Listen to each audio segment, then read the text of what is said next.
హైదరాబాద్ కూకట్పల్లిలో కల్తీ కల్లు కలకలం రేపింది. కల్తీ కల్లు తాగి 13 మంది అస్వస్థతకు గురయ్యారు. కల్తీ కల్లు తాగిన 13 మందికి వాంతులు విరేచనాలు రావడంతో వారిని స్థానిక హాస్పిటల్కు తరలించి చికిత్స అందిస్తున్నారు. మెరుగైన వైద్యం కోసం బాధితుల్ని నిమ్స్ కు తరలించారు. హాస్పిటల్లో చికిత్స పొందుతున్న బాధితుల్ని ఎమ్మెల్యే అరకెపూడి గాంధీ పరామర్శించారు.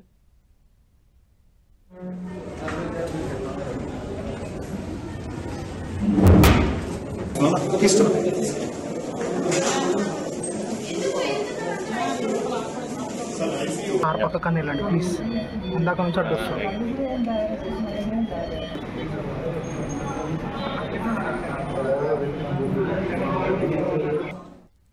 హైదరాబాద్ కూకట్పల్లిలో కల్తీ కల్లు కలకలం రేపింది. కల్తీ కల్లు తాగి 13 మంది అస్వస్థతకు గురయ్యారు.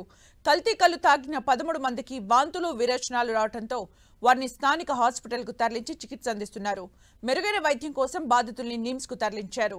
హాస్పిటల్లో చికిత్స పొందుతున్న బాధితుల్ని ఎమ్మెల్యే అరకెపూడి గాంధీ పరామర్శించారు.